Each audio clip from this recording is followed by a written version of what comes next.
Good evening, my friends, and welcome to another episode of Terror Radio Podcast. If this is your first time joining me, then welcome. This is a podcast dedicated in bringing you the best of horror and thriller, old-time radio broadcasts, as well as original stories. I'm your host, Keith, better known as the Radio Show Nerd, and tonight's episode is entitled Murder and Deceit. And once you listen to the main protagonists of the stories spotlighted this evening, you'll understand why. So, without further ado, this is Terror Radio. The two radio series featured tonight are Dark Fantasy and Inner Sanctum. Now, a quick history of Dark Fantasy. It was a short-lived anthology series that ran from February 13th, 1942 to, I told a bold-faced lie. It ran from November 14th, 1941 to June 19th, 1942. It was created by writer Scott Bishop and ran on NBC every Friday night.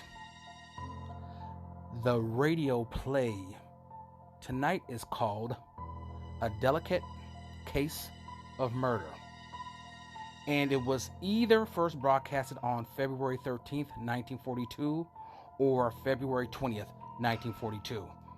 When I did research on the episode, these are the dates that were presented. Now, this stars Georgina Cook, Eleanor Naylor Corrin, and Ben Morris. So, you know the drill.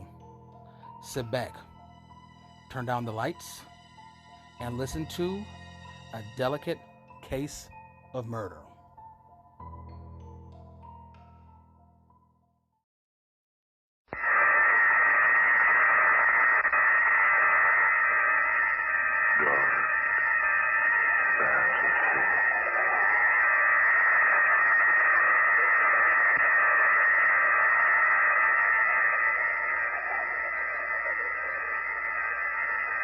Delicate case of murder.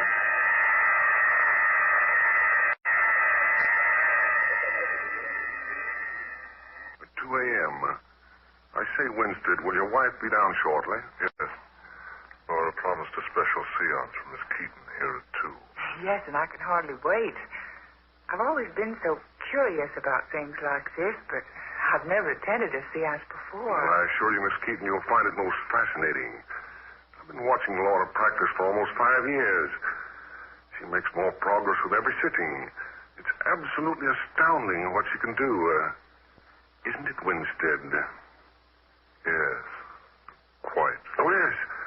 She really didn't know she had the power, until about 1937. Remember, Winstead, the penthouse party? Who gave the beastly thing? Do you remember? Yes, I remember very well. It was Quentin Ramsey. Oh, yes, that's who it was. Ramsey had a mystic oracle board, Ouija. No one could get the thing to work until they coaxed Laura to sit down and have a try. And she made the board work? Oh, indeed she did. All over the place. It was absolutely weird. She got messages from several of the guests' friends who had passed on some time ago. People she'd never heard of until that night. How wonderful. She used the board for about a year and then found out she could get pencil messages.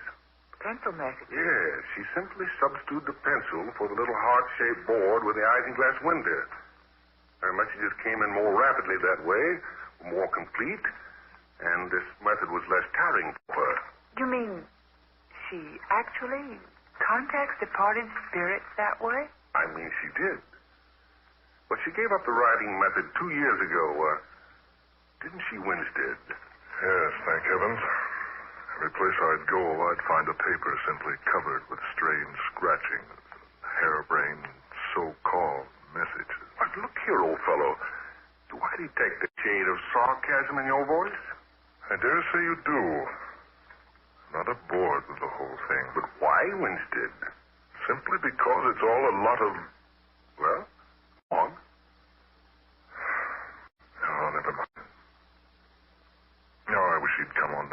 and get this thing over with.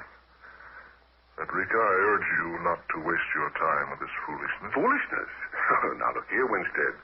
You can't talk about your wife's work like that. No, darling, really. I'm absolutely fascinated by it all. I can't wait for Mrs. Winstead to come down. No, she'll be down in a moment. I say, Winstead, really, I can't understand your attitude about Laura's work. Why, you used to enjoy watching her work immensely. Yes. I used to love her immensely. What? I say, does that mean that you... Mr. Rogers, you said a moment ago that Mrs. Winstead doesn't communicate by means of pencil writing any longer. Why, no, she doesn't. After about a year of it, she undertook a profound and comprehensive study of spiritualism and communication with those who have left this level. In her study, she learned that those departed ones can sometimes make contact with us through the use of a medium's voice. She began very slowly at first, lying relaxed on a couch, eyes closed, and eventually her contact began to use Laura's own voice for their messages. And that's what she'll do for us tonight? That and more. More? Oh, yes. You see, Miss Keaton, after Laura Winstead perfected her means of vocal communication with spirits, she continued her studies and experiments until she became able to bring about materialization. You mean... now we see the departed one with whom we commune. Oh. Well, I really didn't expect that. I thought possibly a few table wrappings. Oh, more than mere wrappings here tonight, Miss Keaton. Oh, here's Laura now. Laura, dear. Good evening. Or should I say good morning? It's after 2 a.m. Yes, Laura. We've been waiting for you. Really, I think we'd be more prompt. Do you, Harvey?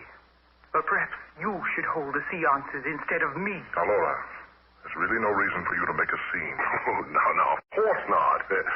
We're not here for a scene. It's for a seance. Yes. Shall we begin, Laura? Yes. Harvey, if this is going to bore you, I suggest you go into the library until we've finished. No, I'll remain here. Then I must ask you to assume the right attitude.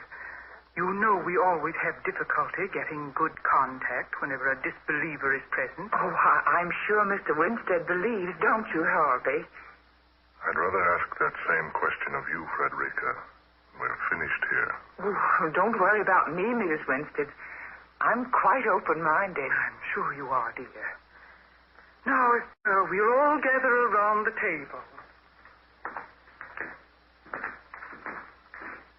Rogers, will you turn off the lights, please? Oh, yes. Certainly.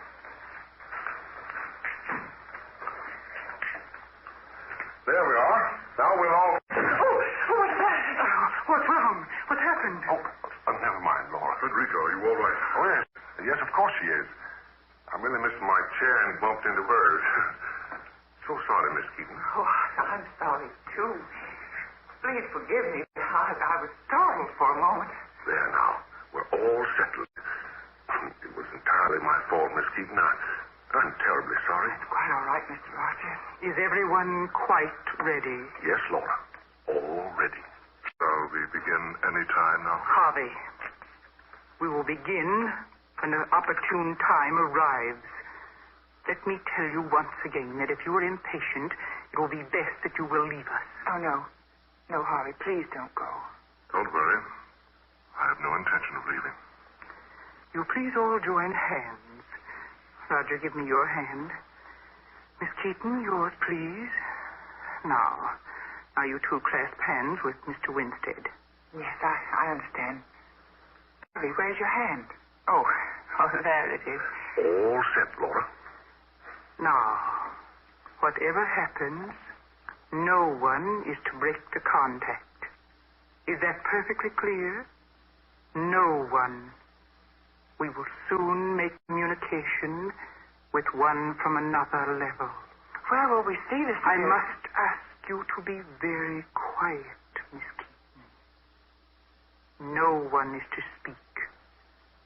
And when the materialization takes place, please do not utter a sound unless it addresses you personally. We're gathered here to commune with whomsoever wishes to contact us. We've gathered with open minds and with a unity of purpose. If there is someone who wishes to speak to us, or any one of us, will he or she please make herself known? Is someone seeking contact? Please knock twice for no, thrice for yes. Do you have a message for someone present?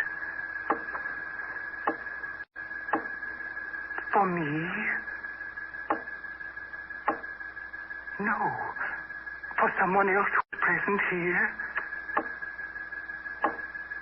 Do you wish to speak through me? Do you wish to show yourself to us?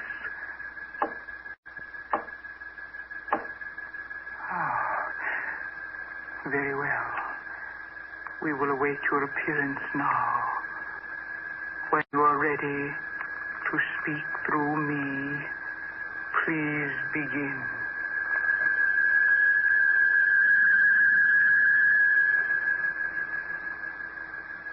Frederica, Frederica, do you hear me? Yes, I hear you. I am calling to you, Frederica. I hear you. I am over here.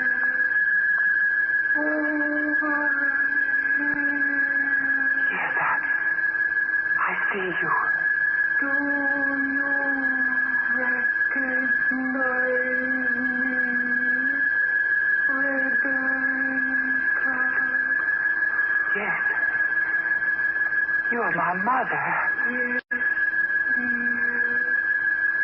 I am your mother. Do not worry, Frederica. Do not worry about anything. Be good, my child. Be good and do not worry. Oh, no. No, don't go.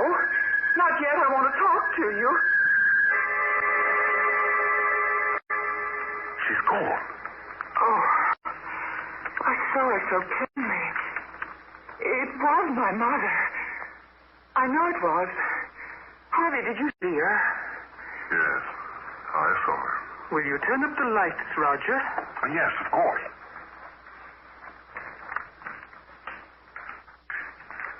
Feeling all right, Laura? Yes, quite all right, thank you. Miss Keaton? Yes, I suppose so. I don't know what to make of this. It's all so wonderful.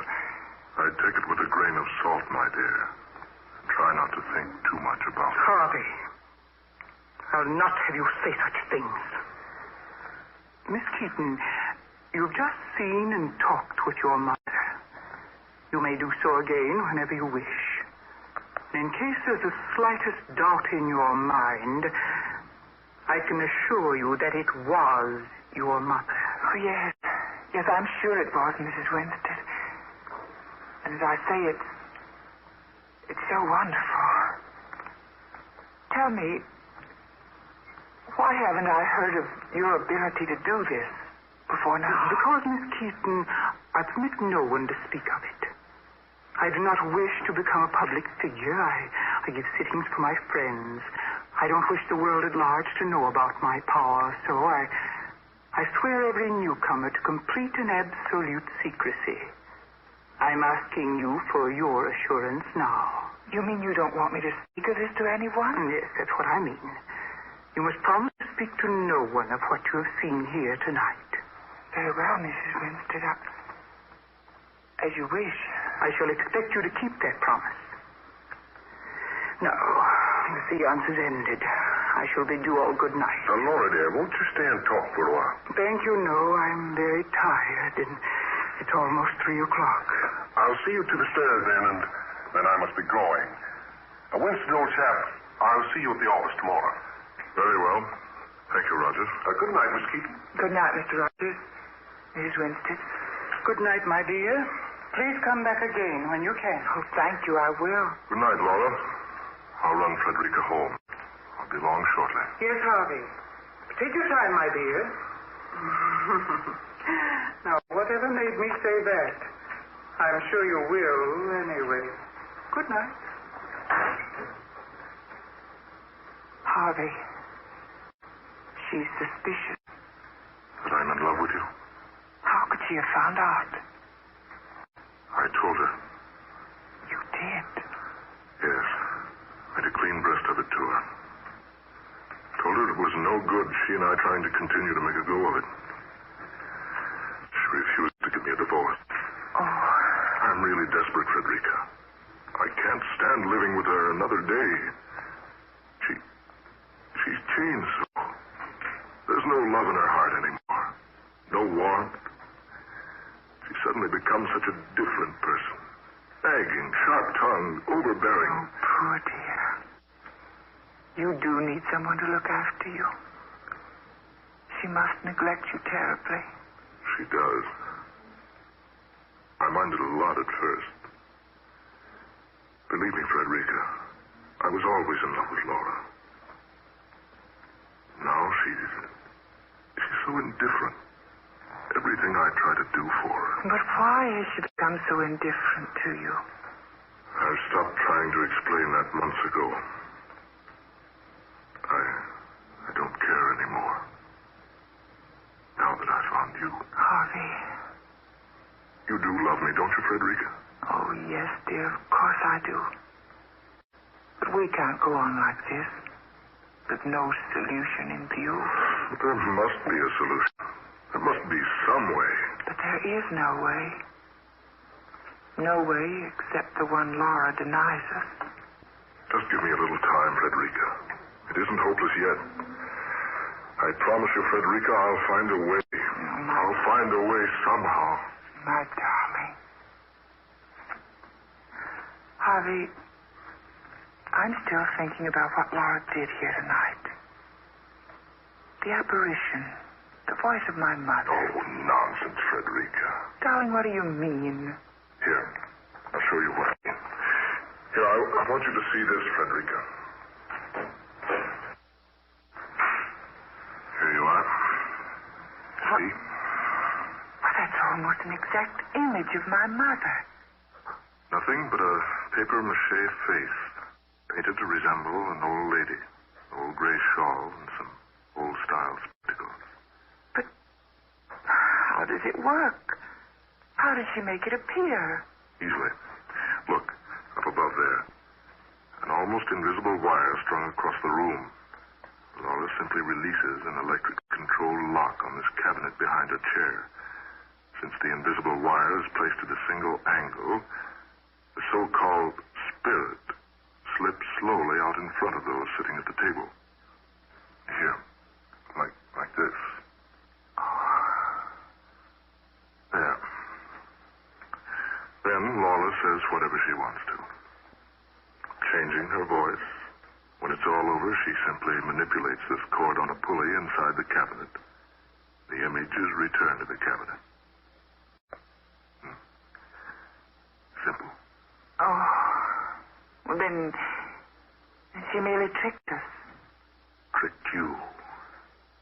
I've known for years that Laura's nothing but a fraud. You might have kept what you know to yourself, Harvey. Oh, Mrs. Winstead. Laura, I asked her not to come here.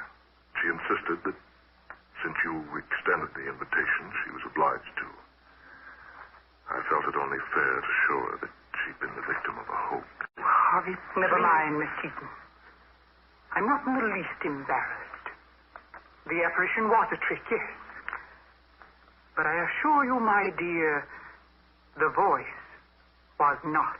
Well, of course it was, Laura. You know it. Indeed, Harvey, my dear, there are many things between earth and heaven that none of us know. There are many things that you don't know. Yes, I have used tricks at our meetings, I admit that. But not everything that has happened here has been trickery. You'll have to convince me, Laura. Harvey, I have a feeling that someday, somehow I will convince you. And that when I do, you'll never be able to scoff at me again.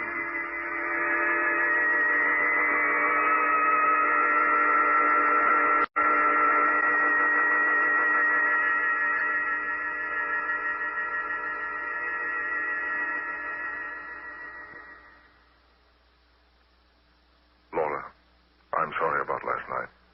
But we simply must settle this thing once and for all. I can't see if there's anything to settle. You haven't the right to hold me like this, Laura.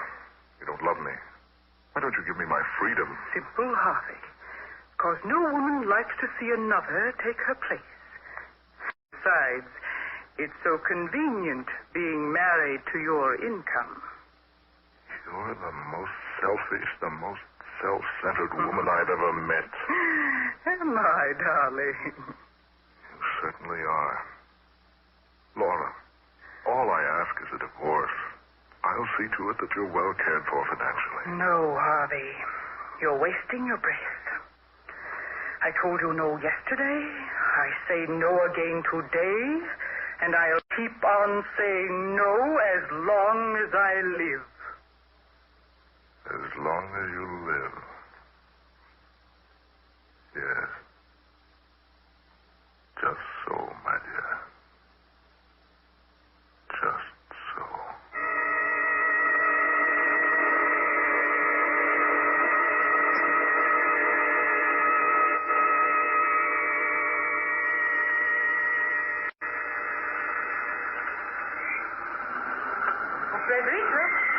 Frederica, darling. Yes? Oh, Laura. How are you? Excellent, Frederica. I'm driving out to Cliff Point. Won't you ride along with me? We'll be back by noon. Oh, right. Thank you so much. I would like the fresh air. Then come along, Frederica. I need some company, and besides, I want to have a little talk with you. Frederica! Laura! Laura, stop! Stop the car, for heaven's sake!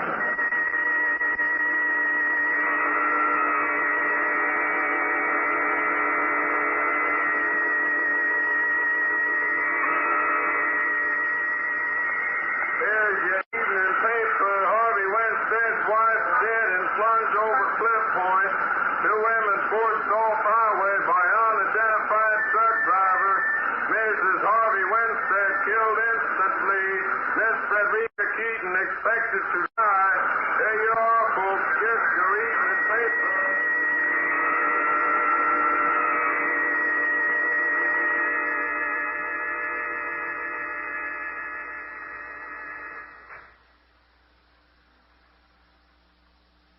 How is she, Doctor? How is Miss Keaton? She's slightly improved, Mr. Winston. Thank heaven. She's still in a very serious condition. She regained consciousness early this morning after a 10-day coma. She seems to recognize people, but something is wrong with Miss Keaton's nerve centers. For one thing, she can't use her voice. An operation, perhaps? Yes, a very serious one. To require, quite an expense. Oh, hang the expense. Get the best surgeon you know of. I'll pay all the bills, everything. Only Frederica Keaton must recover.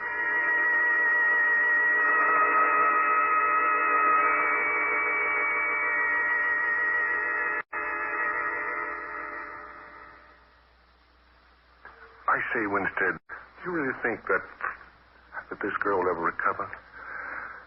I don't know. It's been months since the accident. She hasn't been able to speak one word to me. Oh, look here, it's none of my affair, really, but I know things have been going very badly for you lately.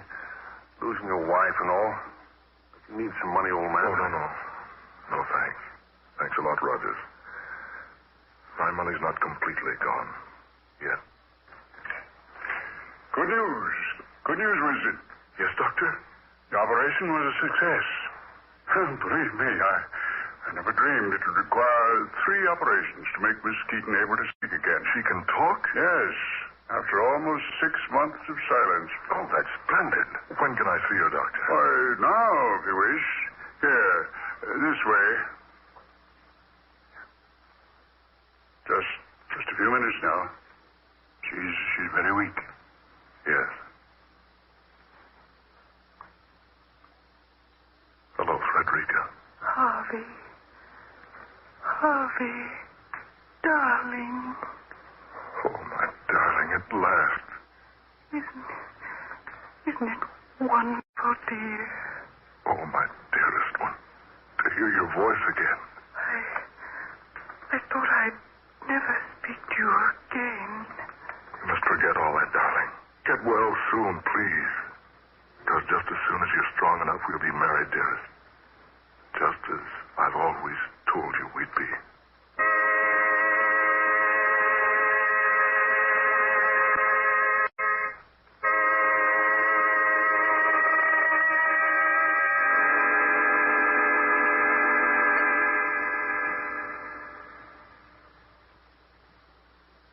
Oh, no. Wait a minute, Frederica. I want to carry my bride over the threshold. Up you come now. There we are. Now.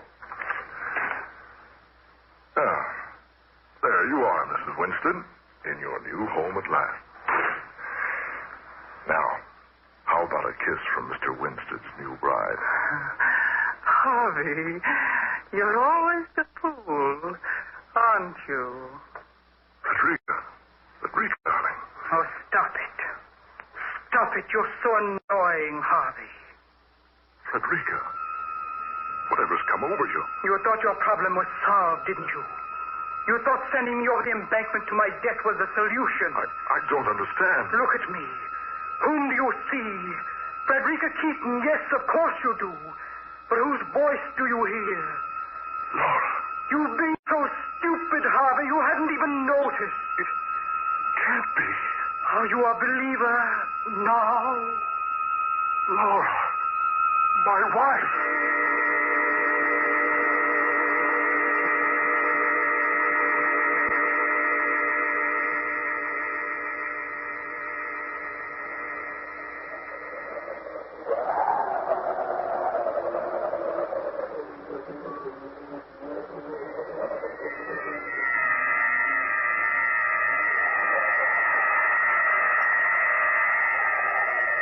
Dark fantasy.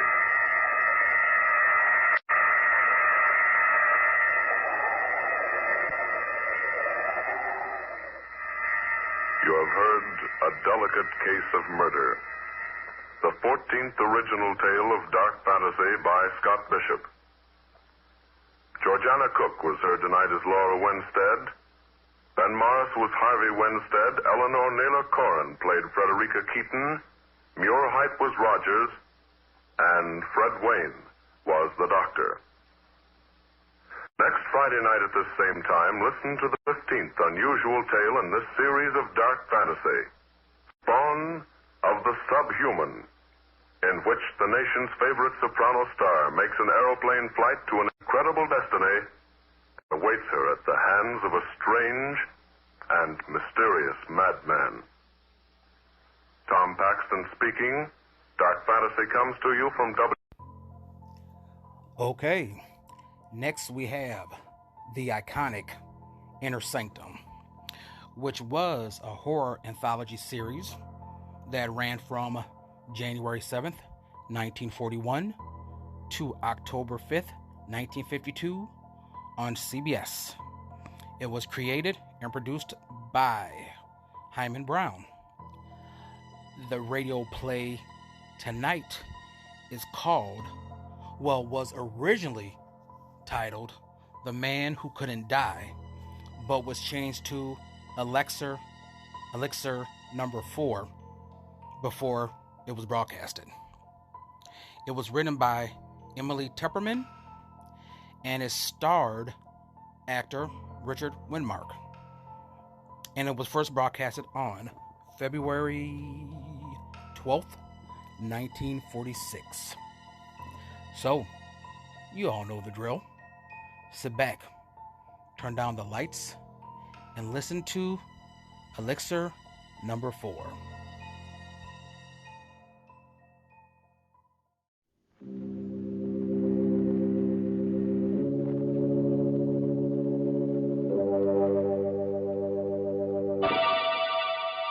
Lipton Tea and Lipton Soup present Inner Sanctum Mysteries.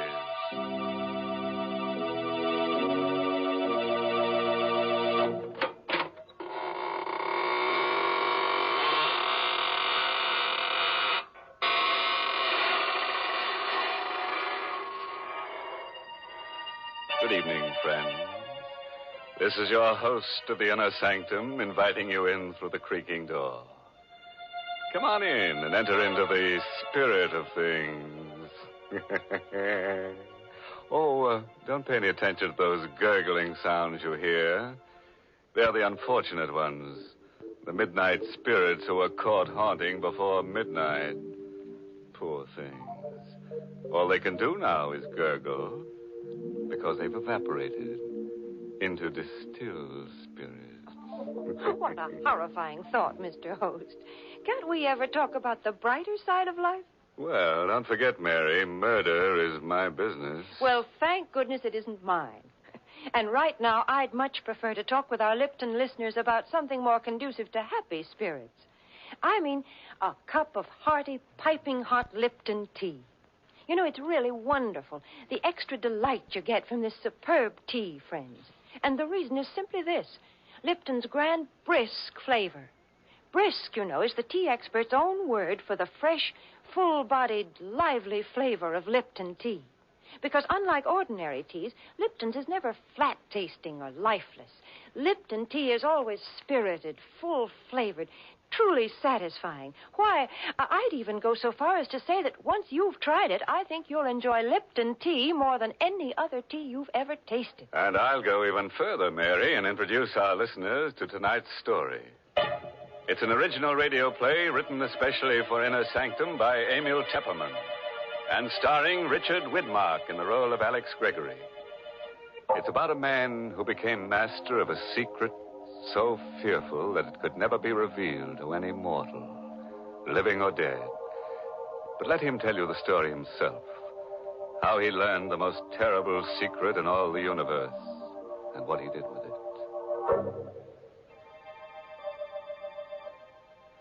It was an evening in September, the 15th to be exact, when I first learned of the existence of Elixir number 4. It happened at Professor Jarman's house just off the college campus. You've heard of Jarman, of course. He was to chemistry what Einstein is to physics. But it was his daughter, Elaine, that I was interested in that evening in September when I rang their bell. Well, hello, Alex. Oh, gosh, is it that late? I'm not even dressed. Hi, sweet. Snap it up, will you? The last show starts at 8:30. Oh, it won't take me long. Wait for me in the library. I'll be ready in a jiffy. I knew my way around the house. I went into the library, and the first thing I noticed was that the door to Professor Jarman's private study was ajar.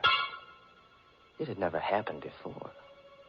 The private study and the laboratory beyond were forbidden territory in the Jarman home. Not even Elaine was allowed in there. And now the door was open. I'd heard stories of Jarman's experiments with new and secret formulae. So here was a chance. A possible chance to find out what the old codger was working on. I couldn't resist. I pushed open the door and I stepped into the private study. I could hear Jarman in the lab talking to himself. Elaine had told me once that he always talked to himself in the lab. I stood quietly in the study, but I couldn't make out what he was saying in there. I looked around. The study was just a small cubbyhole with a chair, a bookcase, and a desk. And on the desk, I saw the open diary. A single sentence was written on the open page. I stepped closer. And then I got the first shock. For that sentence was written in Latin. My Latin was rusty, but I was able to decipher the words, Vitae secretum in elixir quartum perpetus habeo. In elixir number 4, I have the secret of perpetus life. Perpetus. That was the one word I couldn't seem to place. In elixir number 4, I have the secret of something. Life. I was puzzling over that word perpetus when suddenly the laboratory door was flung open. What are you doing at my desk? Oh, hello, Professor Jarman. I asked you, what are you doing at my desk? Well, the study door was open. I thought I'd see if you were in here. You were reading my diary. Oh, no, Professor. You saw the entry in my diary. Well, really, Professor, I assure you. Do you read Latin? Latin? Well, I don't understand. You're sure you don't understand Latin? No, I Here don't. I am, Alex. Ready and... Well, is anything wrong? Elaine, I've told you time and again, no one is to be admitted to my study. Oh, I'm sorry, Dad. You must have left the door open. Oh, Alex, you shouldn't I'm have terribly sorry, Elaine. I found the door open, and I thought Professor Jarman was in here. I just wanted to say hello. All right. No harm done, as long as you can't read Latin. Now, get along, you two. I'm busy, but keep out of my study hereafter. I took Elaine to the movies, but I haven't the faintest recollection of what the picture was about. Through my mind kept running that Latin sentence, Vitae secretum in elixir quartum perpetus habeo. When I said goodnight to Elaine at her door after the show, I hurried home to my room and I got out an old Latin dictionary. I looked up the word perpetus. And then I got a strange, cold feeling down my spine. For the word perpetus meant perpetual. The Latin sentence which Jarman had written in his diary meant, in elixir number 4, I have the secret of perpetual life. Professor Jarman had discovered the secret of immortality. All the next day, I conducted my chemistry classes purely by instinct. I couldn't take my thoughts from elixir number 4. Every voice in the classroom seemed to sing the same refrain. Accomplished by adding to a dilute solution of H2SO4 a quantity immortality. Never to know the fear of death. To live on serenely. To watch the world change through the centuries. Never to die. It grew on me like a festering tumor, this terrific dream of immortality, everlasting life. I had to have elixir number 4.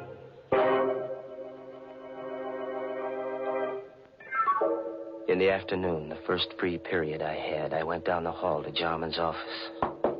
Come in. May I come in for a moment, Professor? Oh, it's you. Yes, come in, but I haven't much time.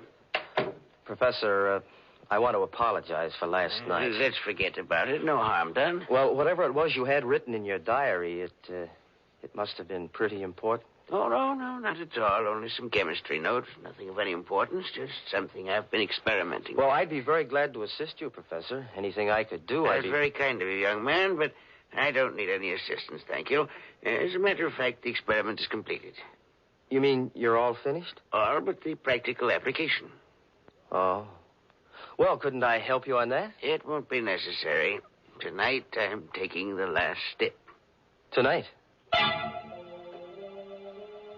I knew what that meant. Tonight, he was going to use elixir number 4. He was going to administer it to himself. I had to act tonight or never. Jarman's keys were on his desk. I distracted his attention, and I managed to pick them up without his noticing. Then I hurried across town to a locksmith and had him make duplicates of Jarman's house key, his study key, and his laboratory key. Then I returned to the college, and I managed to replace the keys on Jarman's desk while he was out. Now, I was ready for an adventure into immortality.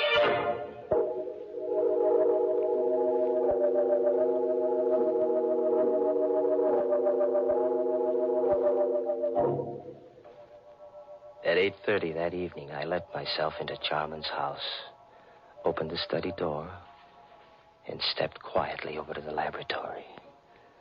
I knew Elaine was at a sorority meeting. The professor and I were the only ones in the house.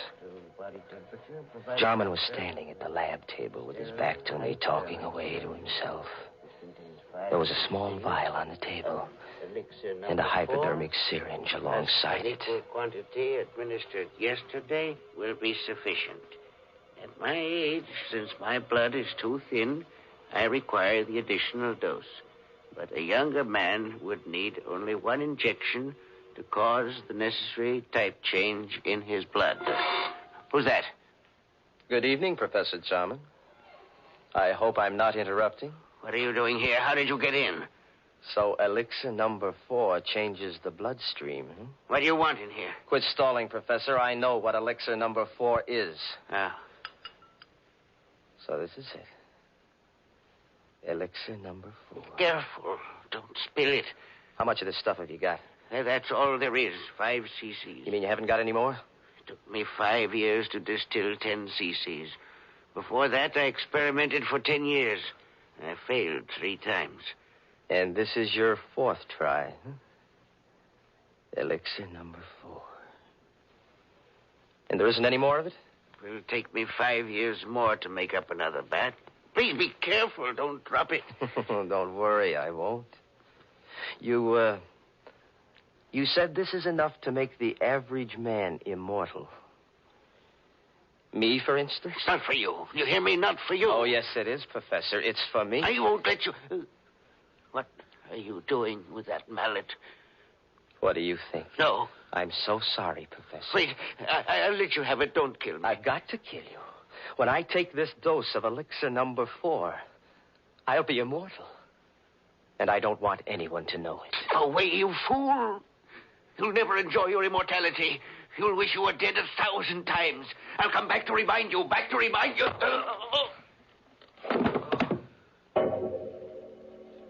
I didn't hit him hard enough to kill him. That wasn't part of my plan. But when he lay unconscious on the floor, I searched among the chemicals until I found what I wanted. I mixed some chemicals in a test tube, and I watched the fumes forming. Then I held the test tube against Jarman's mouth, forcing the deadly gas into his lungs. When I was sure he was dead, I wiped the tube clean of my fingerprints and put it back in the rack. Then I picked up the vial of elixir number 4, the hypodermic syringe, and I hurried away, locking all the doors behind me. As soon as I got home, I filled the hypo with elixir number 4, and I gave myself the injection. Almost immediately, I felt a strange radiance pervading my body. A new strength was flowing in my blood. I was immortal. I couldn't die. I would go on living and living and living forever.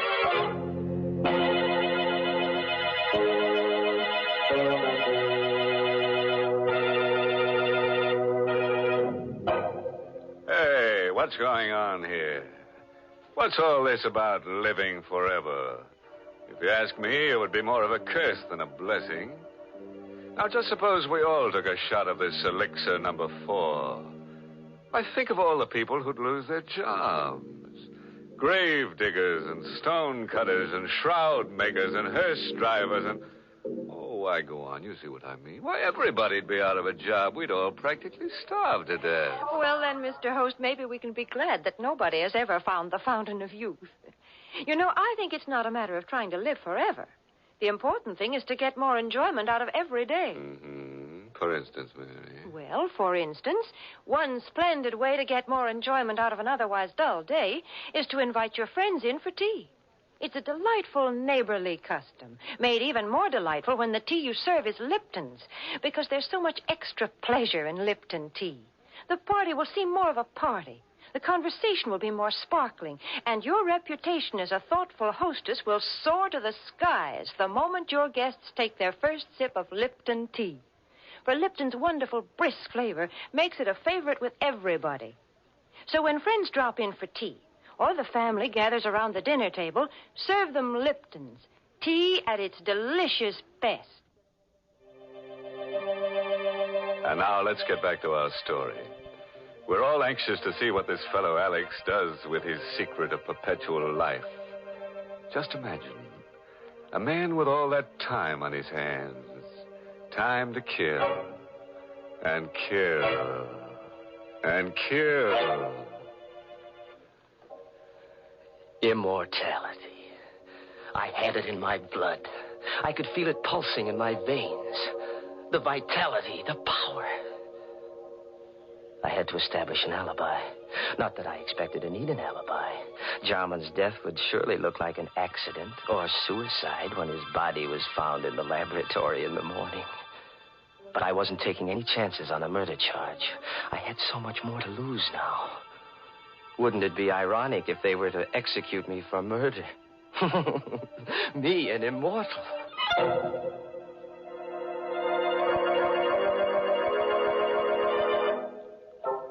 Next morning, I stopped at Jarman's house and rang the bell.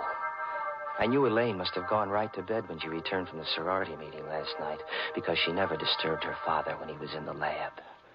But now, when she discovered that he hadn't been to bed all night, she'd want to investigate. And I wanted to be there when the body was found. Oh, good morning, Alex. Hello, sweet. What's wrong? You look worried. Come on in. Alex, I am worried. Dad's still in the lab. He didn't go to bed last night. Well, what of it? He must be working on something big. No, I'm afraid something's happened. I knocked at the door just now, and there was no answer. The door was locked? Yes, but I have a pass key. I wonder if I ought to use it. Well, of course you should. Well, please, Alex. You come with me. Of course, darling. Together, we opened the laboratory door. I was all set to act horrified when we discovered the body on the floor. But there was no need to act. I was horrified. For the lab was empty. There was nothing on the floor. The body of Professor Jarman was gone. I don't know for how many hours after that I walked the street, confused and frightened and uncomprehending. I tried to reason it out. How Jarman's body had walked out of that lab. There was only one solution. Jarman had already taken one dose of elixir number 4. It must have counteracted the poison that I'd forced into him. He must have gotten up and then walked away. But where? And why? I recalled what he'd said before I hit him with the mallet. Yes, I could hear his voice faintly strumming at my brain. You'll never enjoy your immortality. You'll wish you were dead 1,000 times. I'll come back to remind you.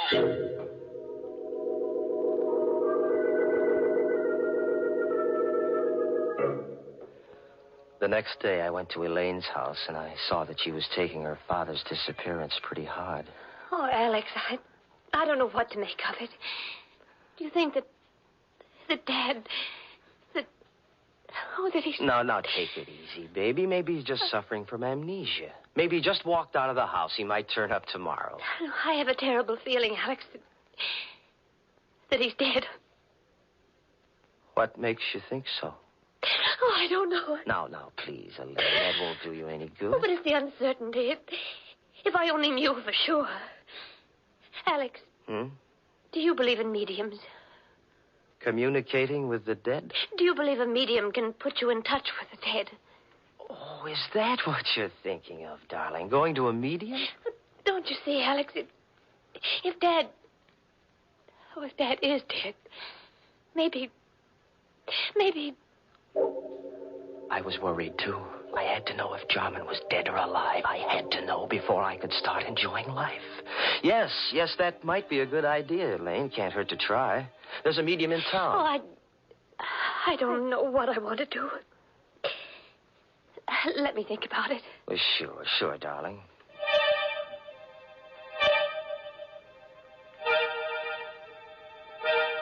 In the days that followed, I began to doubt whether I really was immortal. Was elixir number 4 really the elixir of life? Was I really going to live forever? If there was only some way to prove it. Then I remembered what Jarman had said, that the elixir caused a change of blood type. Well, that'd be easy enough to check. Elaine was taking a medical course, so I asked her to test my blood on the pretext that I thought I had anemia. It won't hurt, Alex. Just the needle. Ouch. There, now I've got all the blood I need. Just sit here a minute while I make the test. Well, does it take long? Only a minute. Alex. She was excited. There was something different about my blood then. Alex, come here quick. What? Look. Oh, look, Alex. I can't be mistaken. Your blood. It's a new type. Elaine couldn't get over the discovery that my blood was a new type. I'd asked her not to tell anyone about my new blood type, but I knew she wouldn't be able to keep the secret for long. And once it got out, people might begin to suspect what I already knew for sure, that I was immortal. Oh, I couldn't afford to have that known, because then everybody in the world would be envious of me. They'd hate me, too, because they'd know I could go on living long after they were dead. Oh, no. No, it had to be a secret forever. No one in the whole world must know, except myself. And the only person who could spill the secret now was Elaine. So, there was only one thing to do. Elaine furnished the opportunity herself the next day. Alex, I've been thinking about that medium. I've got to know if Dad is alive or dead. All right, whatever you say, darling, if it'll make you feel any better. I'll go with you, of course. Just the two of us, huh? We made a date to go to the seance that evening, and I made my plans accordingly. I didn't intend that Elaine should leave the seance alive. We arrived at the medium's house promptly at 9 o'clock. The medium asked Elaine and me to sit close to each other. And then she put out the lights. Alex. It's all right, sweet. I'm right here. I'm right next to you. I'm frightened. Now, there's nothing to be frightened about, darling. I'm right here with you. But it's so dark. I can't see anything. I don't hear anything. Where's the medium? She's still here. She's right across the table. She's gone into her trance. Do you think she'll contact Dad's spirit? I don't know, darling. Wait and see. I timed myself carefully, waiting for the moment when the medium should be well into her trance. Then I took out of my pocket the hypodermic syringe. I held the plunger in my left hand while I gripped Elaine's arm with my right, my thumb over the artery. Alex, my arm, your fingers hurt. It's all right, sweet. Slowly, I brought the hypodermic needle up close to the artery. One bite of the needle, a single plunge of the plunger, and death would come almost instantaneously.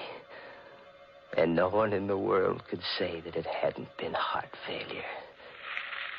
But suddenly, just as I had the plunger ready, I heard something strange. A sound. In the room where there should have been no sound. You'll never enjoy your immortality. You'll wish you were dead 1,000 times. I'll come back to remind you. Back to remind you. The voice of the dead. Back to remind you. Jarman, where are you?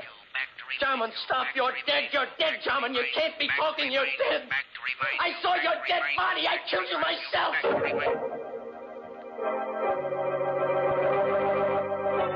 suddenly the lights flashed up. The room was full of police. Arrest him, officer. He killed my father. You heard his confession. That voice. That was Dad's voice, Alex. A recording. What? A recording? That's why he always talked to himself in the lab. He had a wire recording machine. He talked while he carried on his experiments so that there'd be a permanent record. The wire recorder picked up everything that was said in the lab the night you killed him. But we could never have proved it was your voice in court if you hadn't confessed just now. Yes, but the body. I found Dad dead that night when I got back from the meeting. And I hid the body until I could find his murderer. And now, Alex, I found him.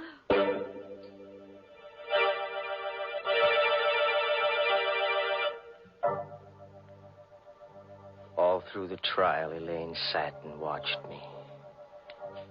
All the time the jury was out, she sat and watched me.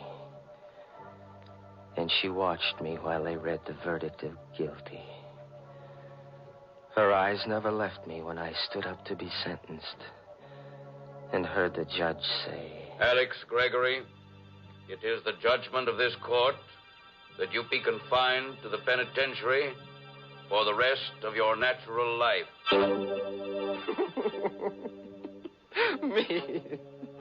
Me of all people. Me sentenced to imprisonment for life. Me in whose veins runs the precious elixir number 4. Imprisonment for the rest of my natural life, which means forever.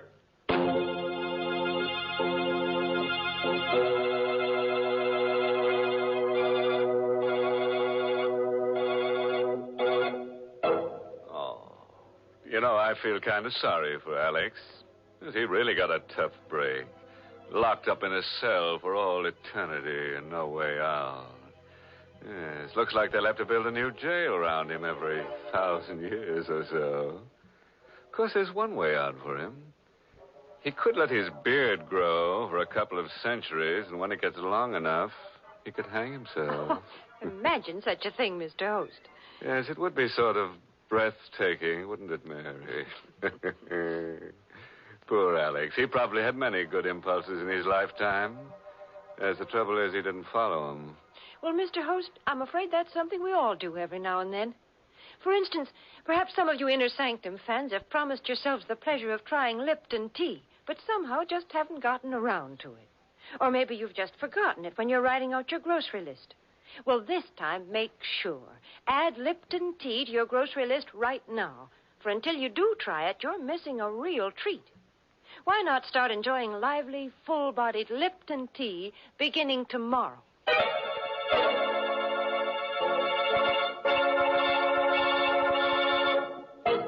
And now, friends, before I say goodnight, here's a pleasant bit of philosophy. Biologists tell us that all life starts in a little cell. And for convicted murderers, it ends there, too.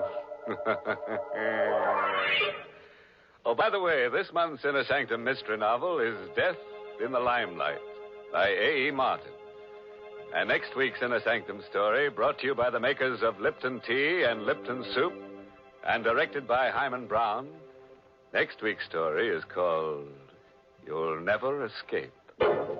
So, if you feel in a capturing mood, join us next Tuesday. Until then, good night. Pleasant dreams.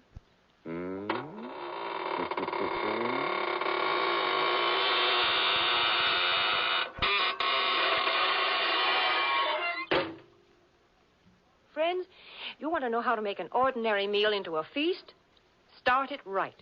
Start it bright with tempting, heartwarming Lipton's Noodle Soup. Lipton's Noodle Soup is ready to serve in a jiffy, and what a treat it is. Lots of tender, golden noodles and a world of real chickeny flavor that makes it taste homemade. It's economical, too. Lipton's Noodle Soup mix costs less and makes lots more than canned soups. So try Lipton's Noodle Soup real soon. And don't forget to tune in next week at the same time for another Inner Sanctum mystery.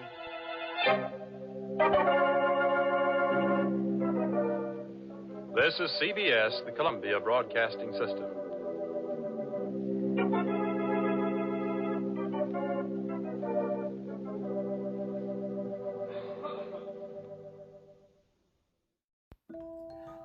That's the show for tonight.